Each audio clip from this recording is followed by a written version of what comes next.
Okay, so I knew it was too good to be true. So this is what the repeater's doing.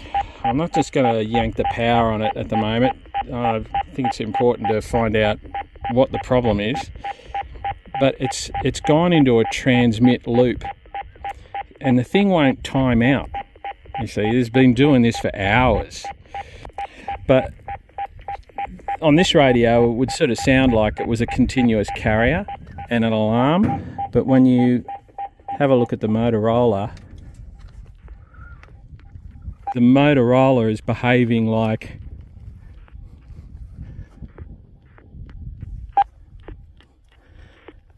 it's just a subtone, like the subtone, the PL tone keeps going in and out, or it's too quick for this thing to decode. I'm not sure whether it's sort of involving the subtone or not and decode, but it's showing a signal the whole time. And the radio, but the repeater just will not time out. This is what's a bit of a worry. All right, so it's important to figure out what's going on without just pulling the power. So I'm just going to put this SWR bridge in and see what's happening there first. All right, so I've put the SWR bridge in line directly on the output of the diplexer.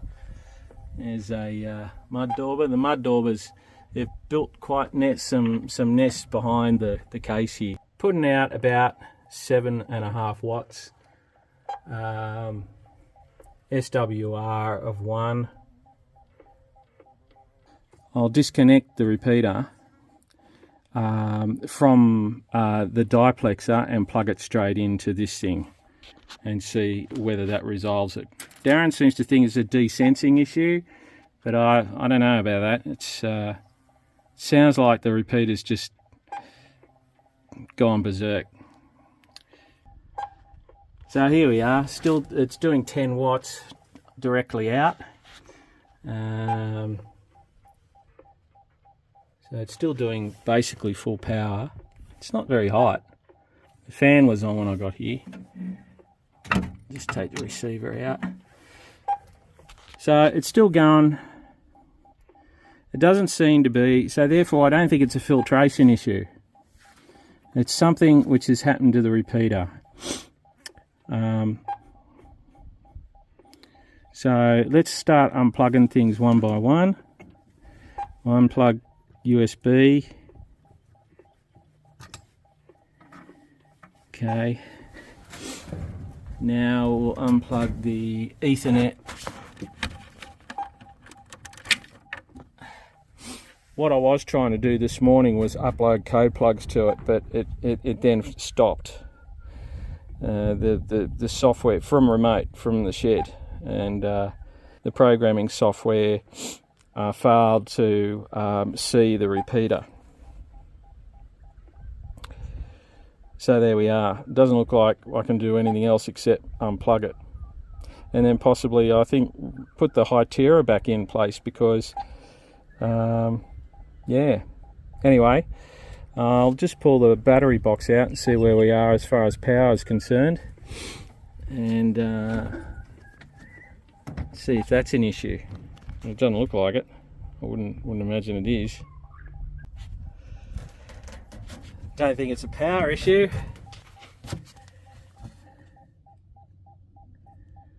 So it's not a low voltage alarm, I don't think. Although it's not in float, but it is a dull day today. So, what could it be?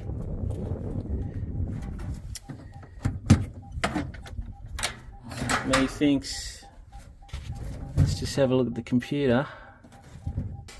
The computer seems to be alright.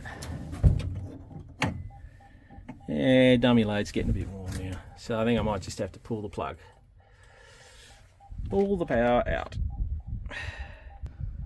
One of the issues before I do pull the power out with the Motorola is you can't just yank the power out like directly from the back of the unit, like you can with the Hytera.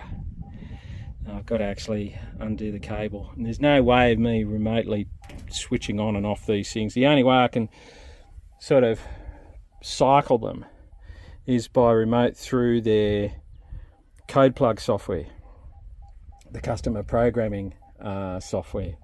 When you load the code plug, it cycles them. But sometimes the Motorola and even the Hytera, they don't power cycle properly, and which is sometimes needed to resolve issues, particularly to do with the network. Sometimes you need a full power cycle to get the Ethernet port to do its thing again. Otherwise it can just sit there and be frozen as well. Alright, undoing the power, and mud dauber